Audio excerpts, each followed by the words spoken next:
We want to bring in NBC News correspondent Shaquille Brewster to help us cover this. Shaq, bottom line recap, some of the highlights from that news conference right there, and what we expect now to happen. It's still going to be a busy day there in Minnesota.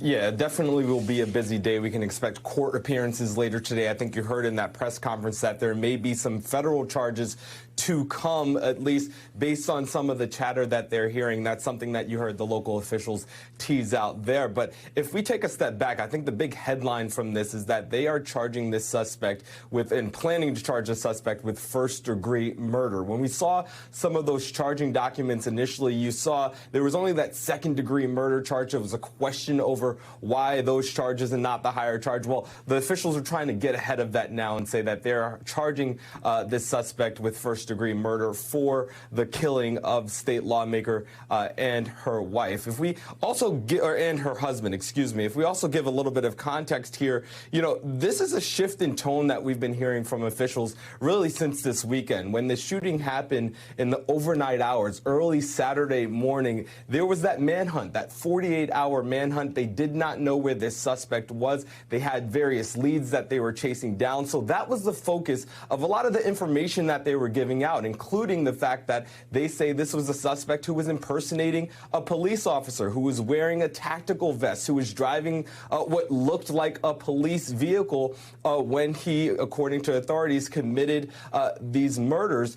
They were trying to get as much information out to members of the public to help them crack this case. And you're hearing the shift in tone from officials now as they're saying that this is now about the investigation and the prosecution, which means they're holding back on what they're saying and the details that they're giving. A few things that I noted to listen to and really for follow-up later will be, we know that this suspect's wife was stopped by police, that she was interviewed by investigators, but we don't know what came from that. There's lots of rumors online about that, but they're not touching that aspect. But they made clear to make the point and to warn that if there was anyone who helped this suspect get away, who helped him evade police for the past 48 hours, that they could be facing some serious issues there. So that's something else to follow. But we also learned a little bit more about how they were able to obtain this suspect in the overnight hours in rural Minnesota. They said that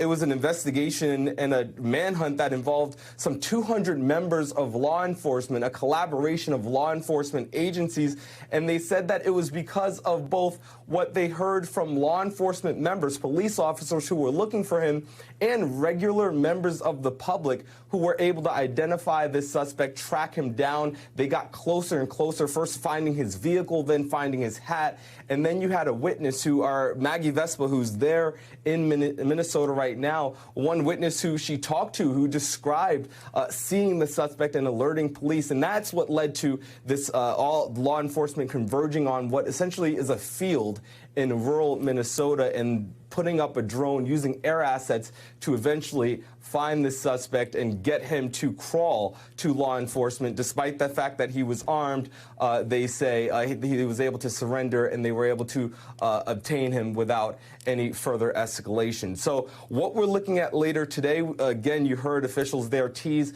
some sort of announcement from federal authorities. It's always been the case that we know the FBI has been involved in this. It's always been the case that the suspect could be facing federal charges. We hope to get an answer on whether or not he will face those charges when we hear from federal authorities at that later press conference. But we also expect to see the suspect in court for the first time. There are no cameras usually allowed in court, so we won't be able to see that full exchange. But we'll learn a little bit more about the case that's being built against this suspect and what evidence police have in order to detain him as he goes through the process. So a lot of key details that we learned in that press conference, but there's still a lot of information that you get the sense that investigators are holding on to as they continue this investigation and as they start the prosecution of this suspect, Joe.